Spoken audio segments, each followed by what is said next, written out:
跋山涉水来到英格兰联姻，一路的颠簸让他饥寒交迫，可太后却像是打量商品一样打量这位远方的来客。这时送亲的使者主动打破沉默，行使见面礼，介绍起他们这位远道而来的西班牙公主，也就是荣耀的双王之女凯瑟琳。可没想到第一次见面，英格兰的太后就给这位未来孙媳妇来了一个下马威，让她入乡随俗讲英语。而从小接受良好教育的凯瑟琳也没让自己落下风。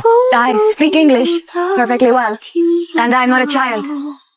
I'm Princess of Spain and Princess of Wales. 说完这些，凯瑟琳就转被动为主动，直接往屋里走，说要午休。太后一看这是要压自己一头呀，为了宣告主权，她直接表示已经过了午休的时间，而公主要做的是要赶紧觐见未婚夫亚瑟王子。面对强势的太后，年幼的凯瑟琳也不输气势。And I meet no one until the English mud is washed off me, and I've had siesta. 说完就头也不回地走进屋子。第一回和太后败下阵来，而初到异国他乡就被刁难的凯瑟琳，只能拿出未婚夫的情书聊以安慰。My own darling, my dearest spouse.I feel a strong desire to embrace you. 可屋外的太后并不打算消停，看到仆人们给公主准备的各式各样的洗浴用品，她又看不惯了，脸上的嫌弃简直就要溢出屏幕。而在得知公主每天都要沐浴时，她更是直接说道 Every day?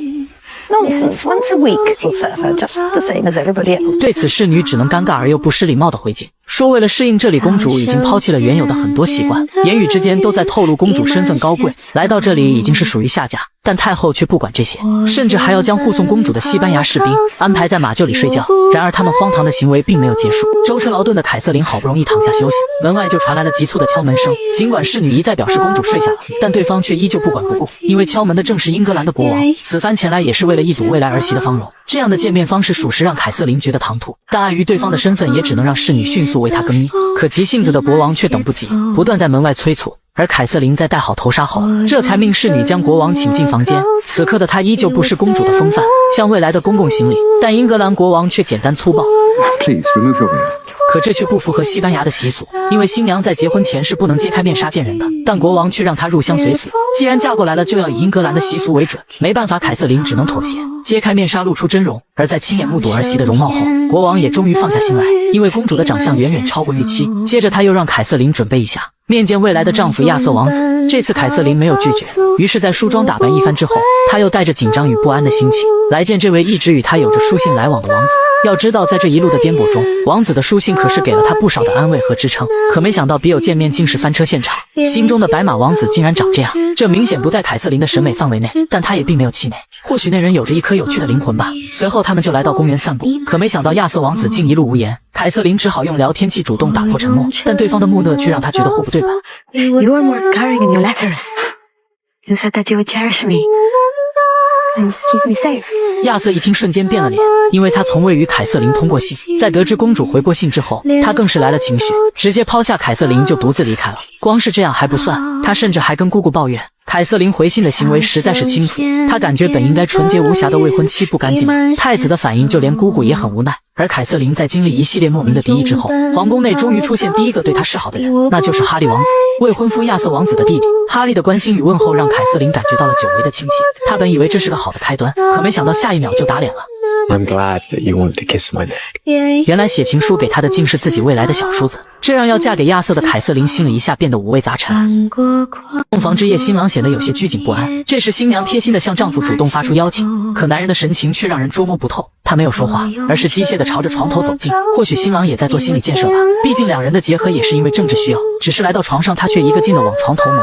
看到新娘朝着自己靠近，他更是如临大敌。其实都是第一次，新娘又何尝不慌张？但是既然已经是夫妻了，那迟早都要跨出那一步。所以为了缓解丈夫的紧张，凯瑟琳便用手揉了揉他的脚环。可没想到，就是这样的一个举动，瞬间触动了新郎的逆鳞。I cannot be rushed like some horse to stud. 丈夫的反应让她既震惊又难过。We should sleep. 看到丈夫生气，她有些手足无措，于是开始回想自己到底哪里做错了。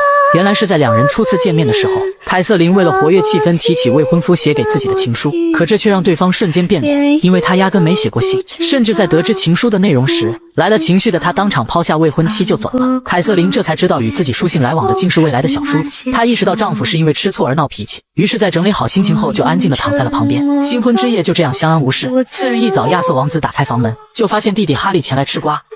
Well, but can you have a good night if you're a celibate monk? 他原本是想回避这个话题的， I'm just concerned that she was too much for you. 弟弟的话瞬间激起了他男人的自尊心。 Gentlemen, last night I was in Spain. 而哈利听完似乎萌生了一丝醋意，这让原本就介意弟弟冒充他和妻子通信的亚瑟王子变得更加生气。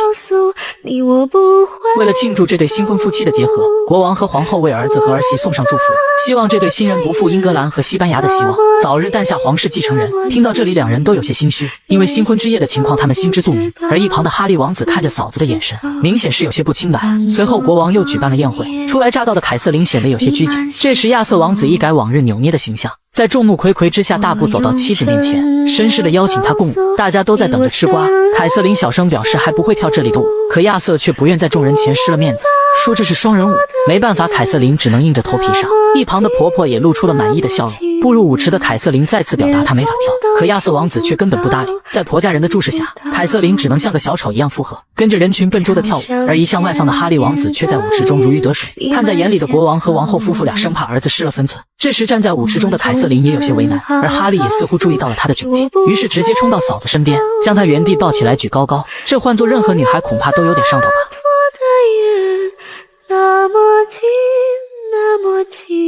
亚瑟一看，瞬间醋意大发，直接就将弟弟哈利推倒在地。这样的情况属实有些尴尬。然而最尴尬的还是凯瑟琳，因为这让夫妻间的隔阂似乎变得更深了。晚上丈夫推门而入，竟发现妻子将房间布置得别有一番情调。丈夫一看也立刻心领神会，随后便心照不宣地关上房门。此刻的他内心也在雀跃。这时凯瑟琳也邀请丈夫与自己同坐。亚瑟一听瞬间变了脸，他似乎不大喜欢女孩主动，但还是顺从地往房间里走去，然后落坐在妻子旁边。见凯瑟琳直勾勾地盯着自己，亚瑟浑身上下都写着抗拒。二人新婚之夜的场景也仿佛历历在目，原本就是第一次，妻子主动示好的行为却让亚瑟王子觉得轻浮。然而凯瑟琳却没有看出丈夫的心思，反而还用手揉他的脚环加以暗示，这直接就让亚瑟忍无可忍。 I cannot be rushed like some horse to stud. 随后他就撂下新婚的妻子，自顾自地躺在床上。其实亚瑟之所以反应如此强烈，也是因为妻子婚前曾与自己的弟弟情书来往，这件事就像是他心底里的一根刺，因为他觉得妻子不干净了。如果真的看重清誉的话，又怎么会这样做呢？可他却忽略了妻子也是无辜的，因为他以为来信的是未婚夫。不得不说，姑姑的话还真是管用。亚瑟一听瞬间就释怀了，于是决定听从姑姑的建议，跟妻子好好过日子，不再像小孩一样闹别扭。而凯瑟琳也很聪明，有了洞房夜的前车之鉴，她也决定改变策略，选择一种更加柔和的方式拉近与丈夫的距离。她先是像朋友一样聊起过去在西班牙的生活，在嫁做他人妇之前，自己也是个无忧无虑的公主，过着简单而又纯粹的生活。从定下婚约的那一刻开始，她就认清楚了自己的使命，那就是成为英格兰的王妃。她深知往后她人生中的每一步都关乎英格兰的未来，而自己必定要做的就是为皇室诞下继承人。不得不说，凯瑟琳不愧为双王之女。亚瑟王子在听完之后也有了触动，眼神也不禁变得深情起来。而让凯瑟琳更加意外的是，丈夫竟头一次对自己主动。也就是在这一晚，两人终于有了夫妻之实。门外的姑姑在听到房间里的动静后，也露出了欣慰的神情。当然，皇室自然是没有不漏风的墙，这件事也很快被太后知晓。看着信件上的内容，他知道英格兰的未来终于有了着落。自从那晚以后，两人就开始变得蜜里调油。原本木讷的亚瑟王子竟也开了窍，学会制造浪漫，精心给妻子写情诗。凯瑟琳很欣慰，她没想到丈夫竟会对自己这样用心。此刻的她完完全全就是一个幸福的小女人，就连随从的侍女也是天天吃狗粮。只是好景不长，这天清晨，凯瑟琳睡醒之后，竟发现一旁的丈夫不见了身影，而且她睡的位置，被子全部都被汗渍浸湿了。这一幕让凯瑟琳感觉隐隐不安，于是开始呼叫侍女。只是偌大的城堡竟没有一个人回应。当凯瑟琳穿着睡袍来到楼下时，果然发现丈夫出现了不测。本就体弱多病的亚瑟王子不幸得了汗热病，这病传染性极强，而且死亡率非常的高。大家都在劝凯瑟琳回避，为了安全着想，姑姑也将自己的孩子送出了城堡。另一边的国王夫妇俩也很快就收到了儿子身患重疾的消息。亚瑟王子作为英格兰王朝的继承人，这件事情必定不容小觑，所以他们连夜就带着人马赶往太子的城堡。但是此时亚瑟王子的情况却不容乐观，凯瑟琳不顾被感染的风险，坚持陪在丈夫身边。 What do you want? I want to live. 看着痛苦不堪的丈夫，凯瑟琳又何尝不难过？她由衷的希望丈夫能活下来，既是作为新婚妻子的立场，也是作为英格兰王妃的立场。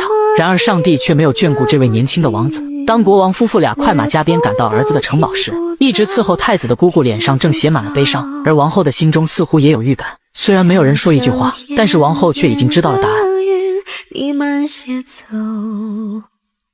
亚瑟王子终究还是没有挺过来，牧师很快就为他举行了葬礼。新婚不久的凯瑟琳就这样成了寡妇。他们取出亚瑟王子的心脏，埋葬在他住的城堡威尔士的树下。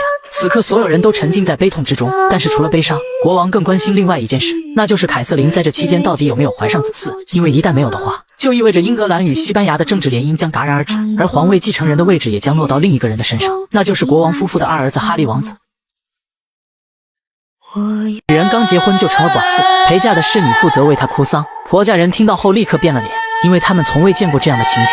肃穆的灵堂充斥着侍女的哭唱声，挑剔的太后忙问使者这是在唱哪一出。在得知这是西班牙为逝者哭丧的传统之后，太后嗤之以鼻，正打算让孙媳停下来，然而却被王后阻止。刚失去儿子的她，似乎也想通过侍女们的哭丧，释放着中年丧子的悲痛。但比起丧子之痛，国王更关心儿媳有没有怀上一父子，因为一旦皇储妃没有怀孕，那就意味着英格兰和西班牙的结盟将就此结束。这样不仅仅会失去儿媳的嫁妆，更会失去她娘家人在政治上给英格兰的支撑。明白形势的太后瞬间感觉要完犊子了，于是连忙找到孙媳妇，通过拿捏凯瑟琳的胸部有没有变软来鉴定她是否怀孕。但这种粗暴的方式却遭到了凯瑟琳的反抗，被推开的太后也意识到是在自讨没趣，最后也只能悻悻离开。其实整个皇宫之中，真正最难过的还是凯瑟琳，丈夫的离世一下就让她从皇储妃变成了寡妇，而且娘家已经写信让她回西班牙了。如果真的听母亲的话回去，那她的命运也是被再次安排联姻。但在欧洲，像她这种结过一次婚的公主，只会被皇室当作皮球踢来踢去，所以日子也好不到哪里去。一想到这里，凯瑟琳就头大，她不禁感慨命运如此坎坷。这时侍女也想过来安慰，可偏偏这个时候仅存的一丝希望破灭了，因为凯瑟琳的亲戚大姨妈来了。这也就意味着她没有怀孕，只能灰头土脸回到娘家。但凯瑟琳却不甘心放弃英格兰的皇后之位，为了逆天改命，她决定嫁给英格兰的下一位继承人。 I'm a Spanish princess, sent by God to marry the future king of England and bring peace, and that's what I shall do. God would have me wed Prince Harry. You are his brother's widow. It is impossible. It is forbidden. Not if I'm a virgin. 凯瑟琳认为规矩是死的，人是活的，只要自己坚称没和亚瑟王子同房，那旁人也无法反驳。毕竟房间里没有第三个人，所以她接下来要做的事情就是怎么让哈利王子爱上自己，成为英格兰未来的皇后。时间很快来到第二天，凯瑟琳正站在窗口等待时机，果然哈利王子从一旁经过，他知道机会来了，于是拿着亡夫的弓弩下楼。而原本就对凯瑟琳有好感的亨利，自然也不会拒绝这样的相处。I was hoping I might see him. I wanted you to have something of Arthur's. 凯瑟琳用丈夫的遗物和哈利展开话题，以她的情商和涵养，和哈利王子聊到一起自然是不在话下。两人很快熟络起来，而且他们不光能聊到一块，还能玩到一块。作为双王之女，凯瑟琳并不娇弱，骑马射箭她都非常擅长，只是比着比着，两人之间的气氛也渐渐变得暧昧。此刻的哈利王子不知不觉已经被拿捏住了。What is this display?You dare swordplay with the Tudor heir? 哈利不忍凯瑟琳受责难，连忙揽下责任，说是自己要求比剑的。可太后却很双标。You are not to blame. It's natural for a young man to caper. You put that down and come with me. 但显然太后的责备对两人没有任何杀伤力，因为哈利看向凯瑟琳的眼神正意犹未尽，而凯瑟琳为了尽快坐上皇储妃的位置，也是费尽心思，故意出现在哈利的必经之处，假装坐在那里看书，制造不经意的相遇。 Hello again. I hope my lady grandmother didn't speak too harshly to you. 凯瑟琳自然是不会与一个老太婆去计较，她反而大度地表示太后是为了自己好，而她的体贴也让哈利更加入迷。随后他们自然而然地走在一起散步，暧昧的种子在两人之间疯狂生长。就在这时，凯瑟琳又表示要回去午休了，一招欲擒故纵让她拿捏得炉火纯青，而哈利已然是落入了爱情的陷阱。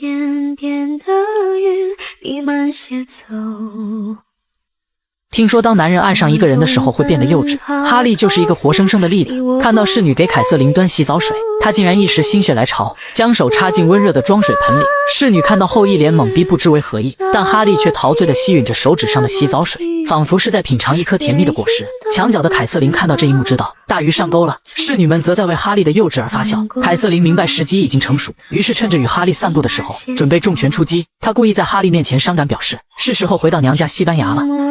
I don't want you to go. My mother is already planning my next marriage.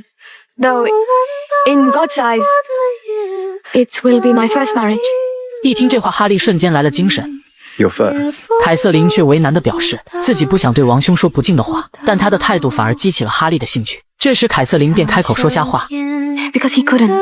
这对哈利来说简直是个意外之喜，因为只要凯瑟琳还是完璧之身，那自己就可以娶她。 But don't you see? If you were still a maid, then Catherine, I can be your husband. Will you have me? 这次凯瑟琳终于把哈利搞定，然而婆家人会同意这桩婚事吗？年近半百的皇后临盆在即，宫中上上下下忙成一团，只因她肚子里这一胎是早产。这时身为婆婆的太后却让国王回避，但皇后怎么肯？此刻她最需要的就是丈夫的陪伴，可太后却不肯罢休。好在国王也不是妈宝男，毕竟现在产妇为大。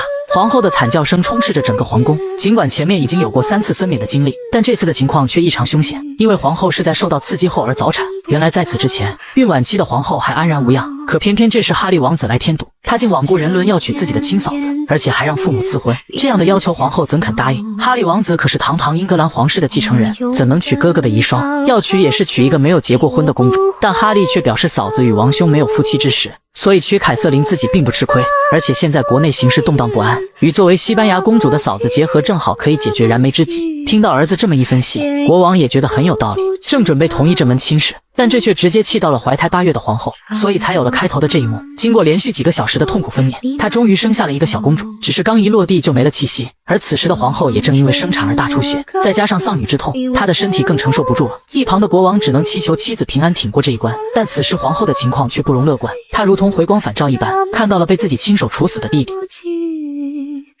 要不是顺应当初西班牙的联姻要求，保证凯瑟琳为唯一的皇储妃，皇后也不会处死自己的亲弟弟。可没想到事与愿违，现在连凯瑟琳也成了寡妇，或许这就是上帝对他们的惩罚吧。所以感觉大器将至的皇后说什么也不同意哈利王子娶凯瑟琳。她叮嘱丈夫，倘若哈利王子真的娶了哥哥的遗孀，那整个都铎王朝都将后继无人。另一边，凯瑟琳正在写信给西班牙的母亲，让她同意自己嫁给哈利王子。此刻的她正期待着成为英格兰未来的皇储妃，只是还没来得及将信送出去，就听到了皇宫内的丧钟响起。原来是皇后去世，英格兰的王朝又要变天了。葬礼期间，整个皇宫似乎都笼罩在阴霾之中，而原本还信誓旦旦要娶凯瑟琳为妻的哈利王子，此时正因为母亲的离世而一蹶不振。凯瑟琳也没有操之过急，而是安慰和鼓励哈利王子，说自己会陪伴左右，帮他度过难关。弱小无助的哈利王子一听又上头了，更加坚定了要娶凯瑟琳为妻的决心。哈利的态度让凯瑟琳预感成为下一任皇储妃这波稳了，可他却忽略了一点，两人之间毕竟是叔嫂之间的结合，所以这桩婚事必须由国王征得教皇的同意。只是此刻的国王还沉浸在丧妻之痛中，哪里还有心思处理朝政？看到儿子萎靡不振，太后恨铁不成钢，大声苛责就算没了老婆也不能不搞事业啊。见国王仍旧无动于衷，太后决定亲手接下摄政王的位置。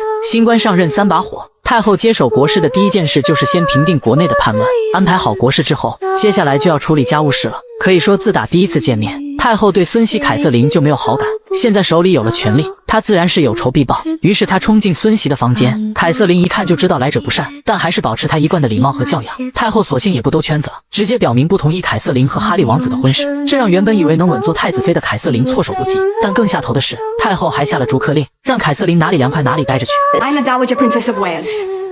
You cannot simply throw me out as I can and have. 这时太后亮出她摄政王的身份，命令凯瑟琳离开皇宫。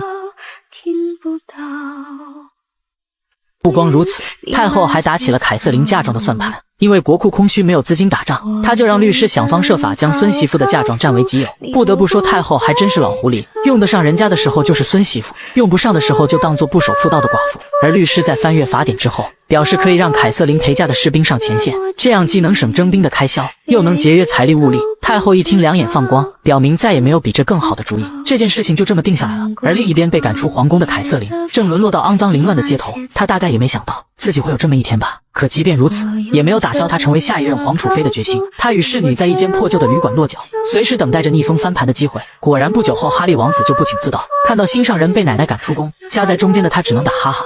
Grandmother is a curmudgeon, but she will come around. 哈利的态度让凯瑟琳既失望又难过，她本以为对方会维护自己，于是便当即下了逐客令。I was preparing to bathe. 凯瑟琳现在的心情，哈利也能理解。为了表明自己的态度，他将代表都铎王朝的图腾挂在墙上，这让凯瑟琳心里有了些许安慰。回到宫中之后，哈利责怪太后不应该这样对待凯瑟琳，这实在不是一个西班牙公主该有的待遇。可太后却振振有词，说一个寡妇待在满是男人的皇宫中会惹人闲话，而且还火上添油说 Your brother's death robs her of her entitlements, so now she comes to you instead. 见哈利不以为然，太后又直击要害。 You haven't been yourself since your mother's death, and this girl sees it. 哈利虽然知道奶奶一直对凯瑟琳有偏见，但是这番话还是在他的心里激起了涟漪，也开始怀疑起了凯瑟琳接近自己的目的。于是次日一早，他就找到凯瑟琳，约她出去打猎。表面上来看似乎是来打猎，可实际上哈利却是借着打猎的名义来寻找答案的。That bird is young. Easy sport for you. Maybe that's how you prefer it. 对方的言外之意，凯瑟琳又怎会不懂？她知道自己不论如何回答都是错，所以便没有接话。最后这次相处也就不欢而散。回到住处后，凯瑟琳就收到了母亲的回信。信中写道，凯瑟琳如果执意嫁给哈利，就必须要有教皇的特许书，但很显然她没有。母亲言辞激烈的让凯瑟琳带着她那份寡妇遗产回西班牙，但凯瑟琳却不甘心，她也不愿意。她认为自己注定要成为英格兰未来的女王。接着她又将母亲的信件扔进了火炉，任谁也改变不了她要当英格兰皇后的决心。就在她绝望之际，一封信件让她看到了转机，原来是国王邀请她参加今晚的宴会，而且国王还特意在信中强调有要事宣布。随后在侍女的陪伴下，凯瑟琳兴致勃勃来到皇宫，四目相对，太后瞬间变脸，似乎并不欢迎凯瑟琳的到来。但是哈利王子的出现，瞬间让他将太后对自己的偏见抛到了九霄云外，只一个动作，两人就心照不宣，白天的恩怨也就一笔勾销。随后便手挽着手走进宴会，宛如一对。这晚的宴会热闹奢侈，可两人的眼中却只有彼此，仿佛周围的一切都只是空气。这时国王出场了，他先是悼念刚逝世的皇后，接着又表示否极泰来，自己要成全一门亲事。听到这里，凯瑟琳和哈利都来了精神，以为是他良好事将近，谁知下一秒国王却宣布 I will take Princess Catherine of Aragon to be my wife. 国王的这番操作打得凯瑟琳措手不及，既是心之所向，也是因为政治驱使，但一旁的哈利却坐不住了，因为父亲要娶的可是他的心上人呀。而凯瑟琳也高兴不起来，她没想到自己和小叔子的婚事会被公公接乎。事后父子俩因为这事吵得不可开交，哈利王子认为父亲不应该横刀夺爱，可国王却搬出已故的皇后，说他是为了遵从妻子的遗愿，但哈利却不吃这一套。 I think you seek to take away the one thing that I desire. 父子俩的关系竟头一次因一个女人而出现裂痕，国王埋怨儿子不可理喻，殊不知是他自己不讲武德在先。一旁吃瓜的太后却觉得不是难事，因为她自有解决的办法。晚上太后直接冲进孙子的房间，只一个眼神就赶走了哈利的玩伴，对方也识趣的腾出了位置。哈利明白奶奶这是有备而来，而太后也不多废话，直入主题说哈利对凯瑟琳的感觉是因为欲望，纯属肉欲在作祟，并不是真心相爱。但奶奶的话对哈利却不起作用。眼见如此，太后也决定放大招。在哈利还没反应过来的情况下，几位高级名媛就被请进了屋子。太后的目的再明显不过，她想通过几名女子释放孙子的精力，以此打消哈利对凯瑟琳的执念。出了房间后，太后就开始祷告，看得出来她这也是无奈之举，只是没想到就是她的这一举动，让哈利认清楚了自己的内心。Thank you.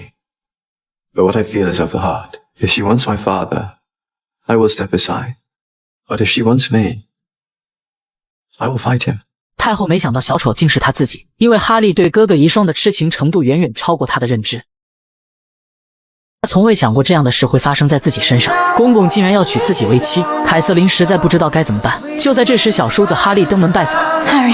We will fight him, Catherine. 他由衷希望凯瑟琳能拒绝父亲的求婚，坚守和自己的这段感情。可凯瑟琳却很为难，身在异国他乡，哪里还有自己做主的权利？但哈利却很坚持。Well, then you must tell him no. That you won't have him. How should I refuse him, Harry? The King of England. 显然哈利还不够了解对方的处境，他认为只要凯瑟琳足够爱自己，又怎么会犹豫不决？即便那个人是国王又怎样？ If you want him, say so. Of course I didn't. How is this my doing? 一听这话，哈利急眼了。 Well, damn you then. If your love is so fickle, I will forget you. 这次的谈话不欢而散。其实凯瑟琳的目标一直都是成为英格兰的皇后，但是所嫁之人不是哈利，却让她犹豫。次日，应国王的邀请，凯瑟琳与之共进午餐。安静而又狭长的餐桌上，独处的氛围有些尴尬。尽管国王也在试图缓解，可却没有任何作用。两人话不投机半句多。此刻的凯瑟琳似有预感，假如真的与国王结婚，那她今后的生活恐怕会无半点幸福可言。为了弄清楚自己的心意，凯瑟琳决定去寻找答案。她找到了住在乡下的姨妈家，身为先王后的妹妹以及哈利的姨妈，凯瑟琳想知道她会如何评价这两个男人。可姨妈却表示她没有权利对国王品头论足。至于王子，姨妈欲言又止。虽然哈利聪明好胜，却身无定性，对很多事情都只有3分钟的热度，但这些在凯瑟琳看来全是优点。 He is passionate and poetic, flawed, but also brave. Lancelot. 这时姑姑也点破了凯瑟琳。 You clearly know your mind about him, so why ask me? 这一刻，凯瑟琳终于认清楚了自己的内心，既要成为英格兰未来的皇后，也要嫁给哈利王子。即使这时远在西班牙的母亲已经来信同意凯瑟琳嫁给英格兰国王，但凯瑟琳却高兴不起来。因为她真正想嫁的人是哈利。次日，凯瑟琳就约见了哈利。这一次，她没有摇摆不定，而是直接敞开心扉，向哈利王子倾诉爱意。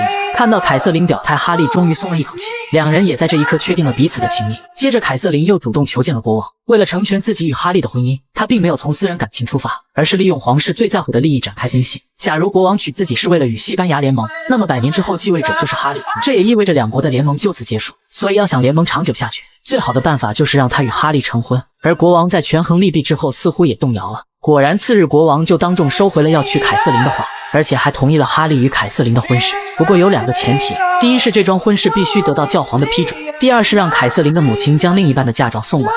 凯瑟琳知道，只要国王肯同意，接下来的事情就好办了。于是回去后，他就开始给母亲写信，让娘家将她的嫁妆送过来。此刻的凯瑟琳正期待着和哈利的成婚之日，只是没想到信件送出去了一封又一封，却始终没有得到母亲的回复。直到这一天，终于有了回应，可没想到收到的是一个噩耗，原来是母亲去世了。现在西班牙的掌权者是凯瑟琳的姐姐胡安娜。要知道她们姐妹俩的关系并不好，而且姐姐马上就要抵达英格兰。她是欧洲最悲惨的女王，也是出了名的恋爱脑，人送外号疯女胡安娜。因为丈夫的花心而活活把自己给逼疯。此时她的母亲刚刚离世，由她继承皇位，可她却一身红妆，看不到半点哀伤。而与之形成鲜明对比的是她的妹妹凯瑟琳，她正身着丧服悼念母亲。看到许久未见的姐姐，她上前拥抱，想相互慰藉一下，可却遭到了拒绝。因为胡安娜并不喜欢妹妹，理由是母亲从小就偏心凯瑟琳，而且还是偏到了太平洋的那种。这让胡安娜不仅仇视妹妹，也让她心里一直记恨着母亲。加上凯瑟琳这次想从她手里拿回另一半嫁妆，再嫁给英格兰的太子哈利，所以胡安娜自然是没有好脸色，甚至还大言不惭说母亲是个碧池。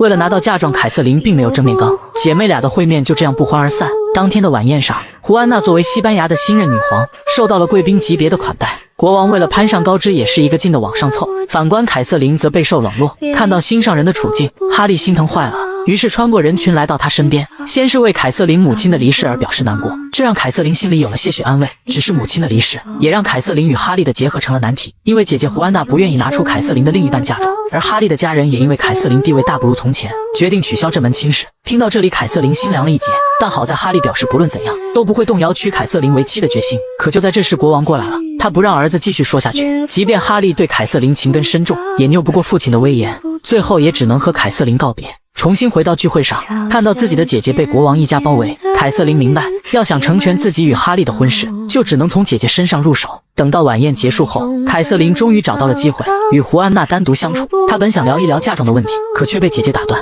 婚姻不幸的姐姐不断吐槽着丈夫的婚外情，现在就连父亲也在算计皇位，到处散播她精神失常的谣言。姐姐的滔滔不绝让凯瑟琳没有插话的机会。就在这时，姐夫过来了，为了不让胡安娜继续说下去，他直接将姐姐拖下去。在姐姐那没得到帮助的凯瑟琳正好遇见了哈利，可这时却半路杀出了个国王，见儿子不听劝告，还在与凯瑟琳纠缠。国王气急败坏，但哈利却振振有词，气得国王当即对儿子动粗。就因为哈利执意要娶凯瑟琳，整个皇宫都闹得鸡犬不宁。可家人越是反对，哈利就越是坚持，这让凯瑟琳备受感动。两人恩爱的场景也被站在对面的胡安娜看在眼里。随后他们来到厨房，凯瑟琳想为哈利擦拭伤口，只是孤男寡女共处一室，不知不觉气氛也变得越来越微妙。就在这时，凯瑟琳的姐姐出现在门口，胡安娜嘲讽这个自称是处女的妹妹，却对小叔子投怀送抱。心虚的凯瑟琳本想制止，可胡安娜根本不理会，她甚至挖苦凯瑟琳，明明从小母亲最偏爱她，现在反倒过得一地鸡毛，不仅成了寡妇，而且还要靠搭上小叔子上位，直击要害的凯瑟琳气得当即就甩了姐姐一耳光。但很快凯瑟琳就知道大事不妙了。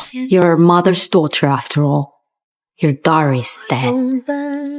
You won't get a single coin from me. 姐姐的话浇灭了凯瑟琳嫁给哈利的最后一丝希望，随即就气愤而又难过的离开了现场。哈利本想追出去，却被叫住。胡安娜抛出凯瑟琳的嫁妆问题，成功将哈利留在了房间。只是孤男寡女共处一室，再加上胡安娜也没有要回避的意思，这让哈利越来越上头。光看眼神就知道这是有故事发生。只是即便如此，也不影响哈利对凯瑟琳的感情。 I was very clear that I loved you, and that I've never loved another, and I never will. You must believe me. You must believe I love you. 突如其来的表白让凯瑟琳既意外又感动。有了哈利这个后盾，凯瑟琳也决定为了这段感情不遗余力，于是再次找到姐姐胡安娜。这一次她不再搬出私人感情，而是和姐姐谈条件。只要姐姐同意支付嫁妆，让她成为英格兰的皇储妃，那未来等哈利当上国王，两姐妹俩就能强强联手，让西班牙和英格兰的利益实现最大化。这一招果然奏效，原本一直死死咬住妹妹嫁妆不放的胡安娜，权衡利弊之后终于松口了。她气势汹汹冲进英格兰的国会，当着国王的面同意支付妹妹的嫁妆，达成英格兰与西班牙之间的联盟。得知嫁妆的事情尘埃落地，国王终于松了一口气。可老太后却不淡定了，因为她根本不赞成这门婚事。就在这时，小孙女从她前面经过，她眼珠子一转，瞬间就有了主意。接着她就找到胡安娜，提出了一个更加有利于两国的联姻，那就是让胡安娜的儿子娶她的孙女，再让哈利娶胡安娜的女儿，这样势必会比通过妹妹的联姻更加稳固。而此时的凯瑟琳却毫不知情，正和哈利浓情蜜意。她本以为和哈利的婚事稳了，未来英格兰的皇后之位也指日可待，殊不知暴风雨即将来袭。看到有过露水情缘的胡安娜，哈利识趣地离开了现场，将场地留给姐妹俩。这时凯瑟琳询问其姐姐，自己和哈利的婚事定下来了没有？可姐姐却宣布了一个噩耗，要和哈利结婚的是自己的女儿，也就是凯瑟琳的外甥女，而且胡安娜明天也要打道回府。这个消息给了凯瑟琳当头一棒，一下让她从天堂坠落到地狱。她不仅被娘家抛弃了，对婆家也没有了利用价值，现在她又该怎么办？又能怎么办？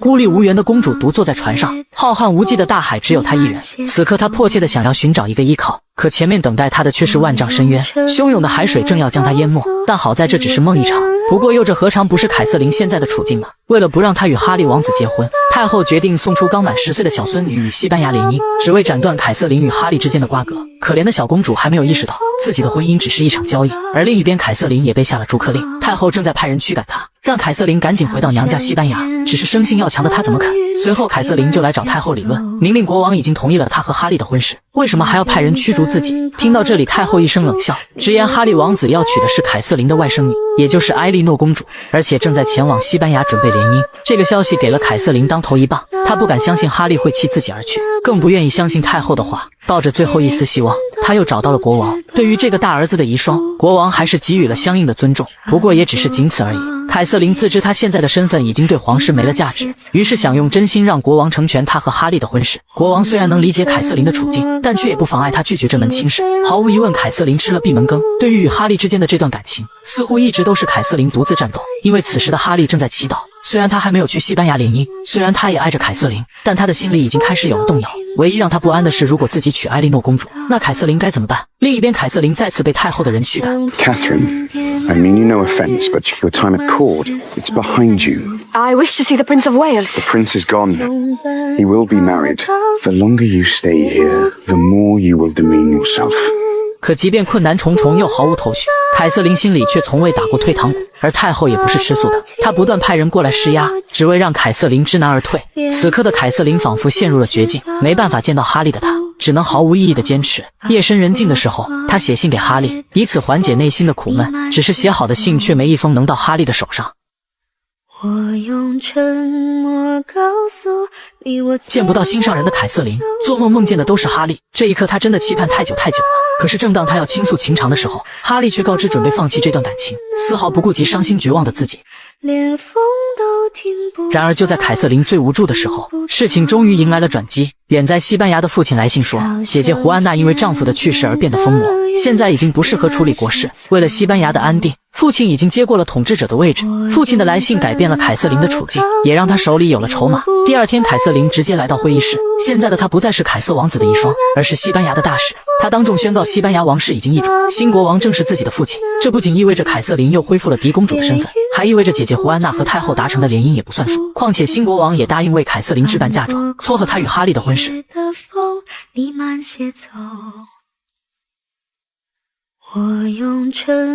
劳累了一夜的国王正在泡澡，太后却不合时宜地闯入。You have to walk in here when I'm bathing. I'm your mother. 他还振振有词说国王生下来就是自己带，儿子身上什么东西他没见过。毫无边界感的母亲让国王十分无语，可老太后却不以为意。不光如此，她还要干涉孙子的婚事。国王盖上毛巾想图个清静，可一旁的母亲依旧喋喋不休，絮絮叨叨还是那些话，那就是绝不能让凯瑟琳当上皇储妃。母亲的念叨让国王压力攀升，直接被气到当场咳血。太后见儿子没有回应便走过来，可可下一秒他就傻眼了，揭开毛巾才发现儿子已经没了气息，他被吓得瘫软在地。儿子的离世让他猝不及防，只是国王的死关乎江山社稷，太后在悲伤之余也要保持冷静，所以这事他必须妥善处理。太后先是喊来心腹，合力将国王抬到床上。他清楚现在还不宜宣布国王的死讯，因为一旦消息散播，势必会威胁到还在宫外的皇储性命。为了掩人耳目，他让心腹吃下国王的早餐，装作什么事情都没有发生，对外只说国王身体不舒服，然后就开始给哈利写信，让孙子尽快赶回宫中。接下来就是自保，只因在儿子执政期间，太后就一直跟财政大臣勾结，假借国王的名义，通过各种手段为自己捞了不少好处。为了不暴露自己的罪行，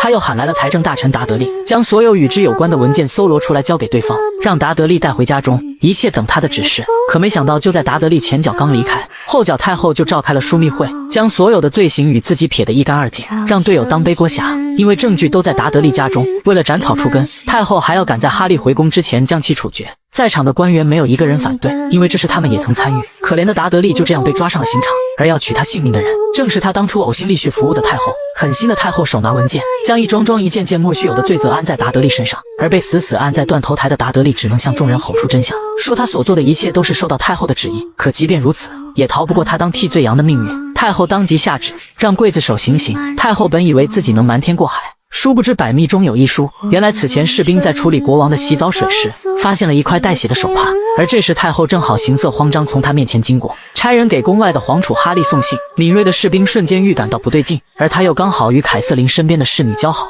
于是便将此事上报。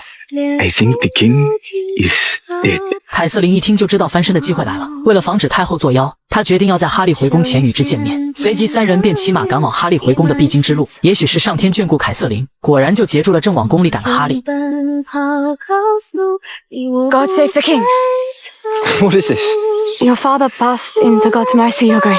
这个消息让哈利又喜又悲，喜的是他坐上了英格兰的皇位，悲的是皇位是因父亲的离世得来的。唯一高兴的大概只有凯瑟琳吧，因为英格兰的皇后之位非她莫属了。随后两人就携手来到宫中，所有人对新任的国王行使跪拜礼。而刚坐上皇位的哈利，上任后的第一件事就是下令将半旗为父亲哀悼，接着又当众宣布娶凯瑟琳为妻。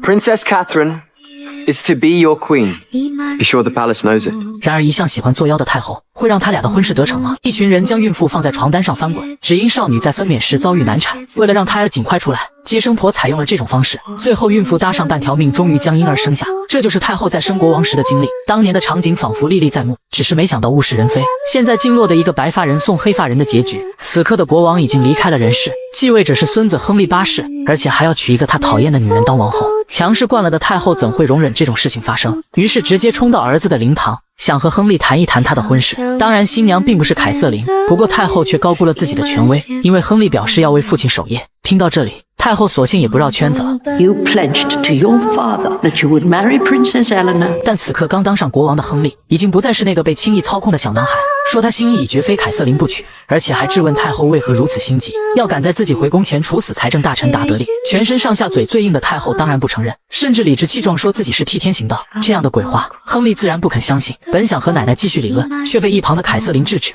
说死者为大，让亨利先陪陪父亲，这才缓解尴尬的场景。只是看到见人得逞，太后怎肯罢休？她决定从凯瑟琳身边的人下手，先是污蔑士兵偷了她的圣经，再到那人的房间找出赃物，接着就给士兵下令处以绞刑。只因士兵和凯瑟琳的贴身侍女丽娜是恋人关系，面对丽娜的求情，太后直接以士兵的性命相威胁，逼侍女说出凯瑟琳和第一任丈夫圆房之事。万般无奈之下，侍女只能说出实情。 She lied so she could wed Prince Harry. 这一次太后终于抓到了把柄，接着她就冲进会议室，指控凯瑟琳骗婚，说最亲近的侍女已经指证她和亚瑟王子圆过房。 Leave us! She is no maid. She is a liar and a fortune hunter. She cannot be your queen. It is against God's law. 太后的话让亨利心里有了怀疑，他审视般的看着凯瑟琳，只想要一句实话，可没想到凯瑟琳心理素质如此强大，始终一口咬定自己是处女。为了弄清楚事实，亨利决定将侍女带过来亲自问话，可一旁的太后却有些慌乱。 Bring her to me! 当亨利和凯瑟琳来找侍女时，刚好发现丽娜的老相好正在受刑，但好在他俩及时赶来，眼前的情况也一目了然。亨利明白侍女一定受到了太后的逼迫，而机关算尽的太后大概也没有想到自己会弄巧成拙，反倒让亨利更加坚定要娶凯瑟琳为妻的决心。不光如此，他还下令让这个一直不待见心上人的奶奶禁止参加他们的婚礼。Harry, no. I've been a mother to you. I loved you. 虽然老太后为人尖酸刻薄，但对亲孙子却是真的疼爱。只是她的所作所为早已伤透了亨利的心。随后，亨利的婚礼便提上了日程，而被抛弃的太后精神也开始变得恍惚。她心中仍然认为亨利的婚事有悖人伦，必定会受到上帝的惩罚。内心的不安与忧虑直接就击倒了老太后。从此，她便开始一病不起。这边盛大的皇室婚礼正在筹备，而凯瑟琳在经历过重重阻碍之后，终于如愿以偿，准备迎接她的皇后之位。最得意的事情恐怕也不过如此吧。但另一边的太后正孤苦伶仃地躺在床上，在持续数天的愧疚与不安中，她的生命也走向了终点。就在这时，凯瑟琳收到了父亲的来信，信中的内容给了她当头一棒。原来并不是亨利回绝了与凯瑟琳外甥女的婚约，而是父亲拒绝了这门亲事，只因为姐姐和亨利有过鱼水之欢。这事是胡安娜亲口承认的。这个惊天大瓜就连侍女也觉得难以置信。此时的亨利正在向上帝祈祷，他似乎是有心事，而凯瑟琳又何尝不是呢？他从来都没有怀疑过亨利，也从没想怀疑过亨利，但父亲的来信却让他不得不怀疑，于是便直接问出了心中的疑惑。 My sister says... She says you lay with her. 听到这里，一些不可告人的画面出现在亨利的脑海，但他还是一口否认。 Of course it isn't. 得到答案的凯瑟琳终于松了一口气，可是下一秒亨利就叫住了她。 You didn't lie with Arthur either, did you? No. 看似坚定的眼神，其实内心却都隐藏着极为丑陋的真相。或许这段满是谎言的婚姻，从一开始就注定不幸福吧。飘向天边的云，弥漫斜走。